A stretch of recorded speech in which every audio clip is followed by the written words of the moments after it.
مسیح میں آپ کی سلامتی ہو۔ زبور 22 کی تلاوت۔ کیونکہ کتوں نے مجھے گھیر لیا ہے، بدکاروں کی گروہ مجھے گھیرے ہوئے ہے۔ وہ میرے ہاتھ اور میرے پاؤں چھیدتے ہیں، میں اپنی سب ہڈیاں گن سکتا ہوں۔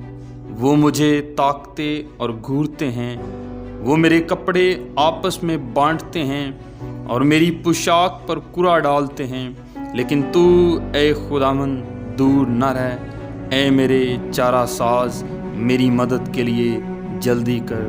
میری جان کو تلوار سے، میری جان کو کتے کے قابو سے، مجھے ببر کے منہ سے بچا، بلکہ تو نے سانڈوں کے سینگوں میں سے مجھے چھڑایا ہے۔ میں اپنے بھائیوں سے تیرے نام کا اظہار کروں گا، جماعت میں تیری ستائش کروں گا۔ اے خداوند سے ڈرنے والو اس کی ستائش کرو، اے یعقوب کی اولاد سب اس کی تمجید کرو، اور اے اسرائیل کی نسل سب اس کا ڈر مانو۔ کیونکہ اس نے نہ تو مصیبت زدہ کی مصیبت کو حقیر جانا، نہ اس سے نفرت کی، نہ اس سے اپنا منہ چھپایا، بلکہ جب اس نے خدا سے فریاد کی تو اس نے سن لی۔ بڑے مجمع میں میری ثنا خوانی کا باعث تو ہی ہے، میں اس سے ڈرنے والوں کے روبرو اپنی نظریں ادا کروں گا۔ حلیم کھائیں گے اور سیر ہوں گے، خداوند کے طالب اس کی ستائش کریں گے، تمہارا دل ابد تک زندہ رہے۔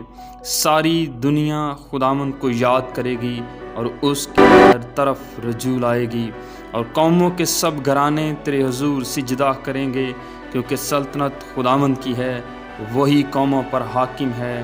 دنیا کے سب آسودہ حال لوگ کھائیں گے اور سجدہ کریں گے، وہ سب جو خاک میں مل جاتے ہیں اس کے حضور جھکیں گے، بلکہ وہ بھی جو اپنی جان کو جیتا نہیں رکھ سکتا۔ ایک نسل اس کی بندگی کرے گی اور دوسری پشت کو خداوند کی خبر دی جائے گی۔ وہ آئیں گے اور اس کی صداقت کو ایک قوم پر جو پیدا ہوگی یہ کہہ کر ظاہر کریں گے کہ اس نے یہ کام کیا ہے۔ آمین۔